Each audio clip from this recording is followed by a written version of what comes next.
I'm not quite sure why people want this fight, but I see it quite often on a lot of platforms. Twitter, Reddit, DeviantArt all seem to want this traumatized child to fight fucking Godzilla for some reason. And I think the worst version of this is when I saw Versus Battle Wiki put Deku from the current arc, or rather, the end of the story, against Evolved Godzilla. So I decided to do some redigging into my hero to see if it's actually gotten stronger than when I left off. And it has, but I mean, you could maybe argue that in the 2019 days of Monsterverse stuff, you could argue that it could be competitive then. Unfortunately, the MV decided to take drugs and just got a lot more powerful in the last 5 years. So, I'm going to go over why poor Deku should not fight Godzilla. I'm not gonna lie, this one's a bit more random, to be honest, but I figured it'd be kinda fun. So it was inspired by a couple of things. One, this really cool art piece I saw a while ago, and another being the stupidity of Versus Battle Wiki. That they actually put Deku current against Evolved Godzilla because, well, in their grand stupidity, they think that they're about the same level of power. And of course gave Deku the win because, well, as we know directly, Versus Battle Wiki does hate Godzilla. This is just a canon event, I suppose. Is this actually an interesting fight? Or is it a one-sided stomp? So for some context, I've kind of, sort of kept up with my hero. It's not my favorite anime or anything like that, but it was worth at least noting since, Toho was spending their time on this rather than making an actually good Godzilla anime. So it was at least checking out what the hell that they were doing. Interestingly, things have gotten quite a bit more powerful in that universe. I remembered when it was generally accepted that these guys could maybe destroy mountains or perhaps even islands at their highest potential, but ever since things have started to really crank up, we have a buff American lady punching multiple nuclear bombs into the villain hard enough to blow up large islands. Recalculations of the movie feat, where they blew up a storm, calculates anywhere from large island up to continental for the high ones. Some high ends for Edgelord Dobby creating a weather pattern over the United States gets at least into the country ranges. And people finally started to concede to the 300 punches thing from Prime All Might, since Deku has now actually surpassed that level of power.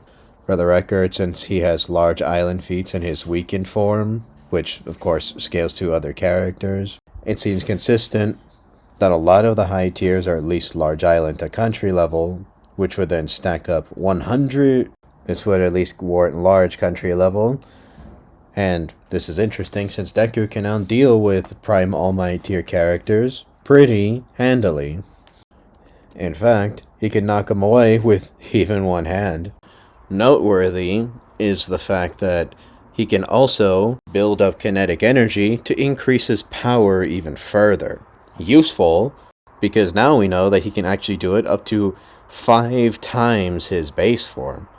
So this could get the high ends all the way up into the multi-continental ranges. As for speed, despite many calculations of only massively hypersonic, light speed stuff has become fairly consistent. Calculations for catching lasers in the series, even early on, can get up to sub-relativistic, so thus relativistic feats later and FTL feats later don't really seem inconsistent when the earlier feats are just like aim dodges and stuff. However, we do know that some characters can actually just intercept beams of light that Deku would upscale, and since it's based on kinetic energy, this should also amplify his speed as well as his power. At least FTL, possibly into FTL plus even, in fact, for high tiers like Deku, is quite possible. Pretty impressive, actually. As for abilities, he of course has his Spider-Man ripoff garbage, but more importantly, he has his kinetic energy buildup, things like gear shift, that can launch him pretty quickly, being able to hide his presence with the smoke screens. His quirks can actually attack your soul. Perhaps his most actually broken ability.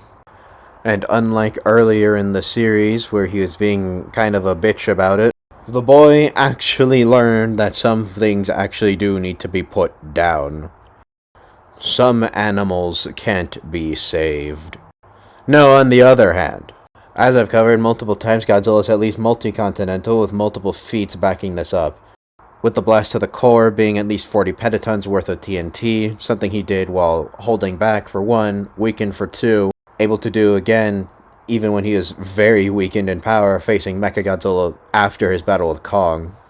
He also scales to the likes of the Muto Prime, a creature that can generate category 12 earthquakes with strikes, as well as King Ghidorah, the alien invader whose passive existence can generate hypercanes so powerful that they can tear up the stratosphere and cover areas the size of Brazil, easily a multi-continental feat, especially when the dragon gets moving, since he can drag these storms across entire countries in mere minutes, making him at least hypersonic in flight speed with this gigantic storm on top of his back. Godzilla has become even more powerful than when he tried to stall against King Ghidorah, facing the ancient enemy Shimo, a creature who could actually cover entire continents worth of ice in mere minutes, freezing them down to absolute zero.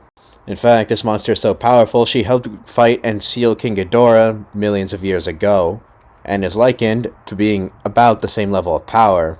This is noteworthy because Evolved Godzilla is actually able to consistently hurt and tackle Shimo throughout their battle, despite how little focus the movie put on it, with it even being stated that Shimo was in sheer amazement at Godzilla's full power, his spiral beam. Noteworthy because if Shimo is in fact a character on par with, or perhaps even stronger than Ghidorah, then it's quite possible that Godzilla would scale to, at the very least, planet levels of power.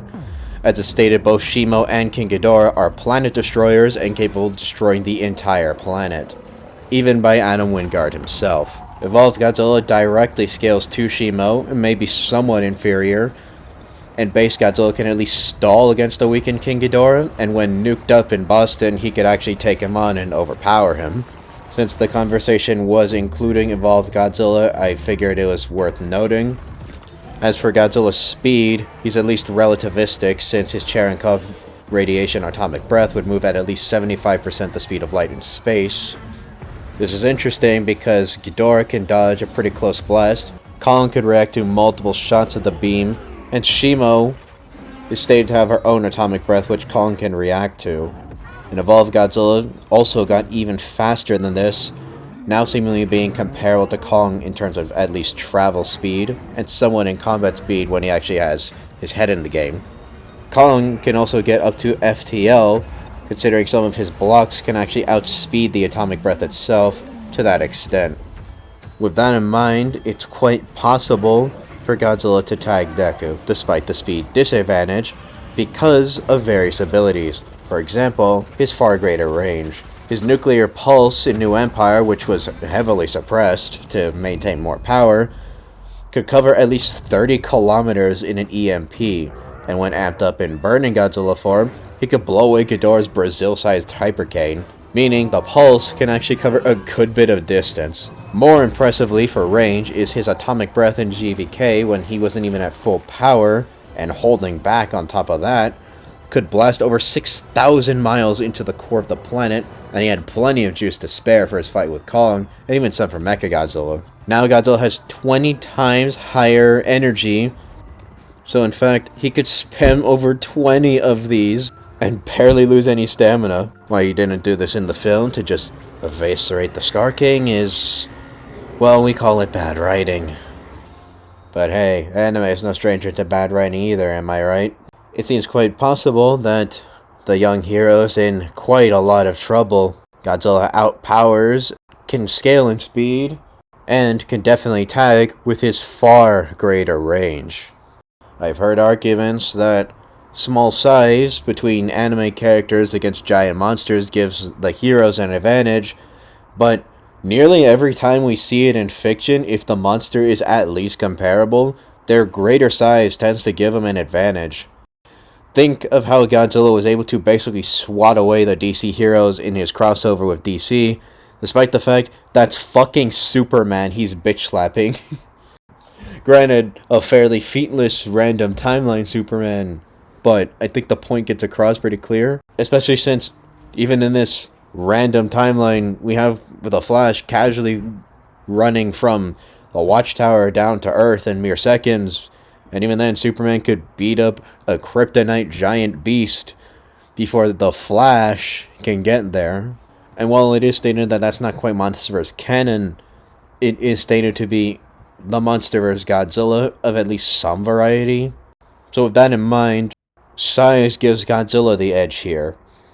With his diamond-hearted skin, his ability to heat up himself, his intense radiation that can boil the ocean around him, as well as char the air, as well as being able to flush himself with this level of power and heat of at least 20,000 degrees, if not higher, it appears that the King of Monsters pretty easily wins this one and moves on to more challenging opponents. To be honest, while this one was kind of made to stick it to versus Vatowiki because, well, they're stupid and biased, it's quite interesting that someone thought of generally as weak like Deku actually got pretty strong pretty quick, actually. Against lesser versions of Godzilla like Shin and Minus, he actually beat the hell out of them. Unfortunately, since Monsterverse Godzilla is the benchmark for Godzilla these days, multi-continental or higher levels of power are what we're playing with. So if you're not ready for that, don't get in the ring. Anyway, that's all for this one. See you guys next time.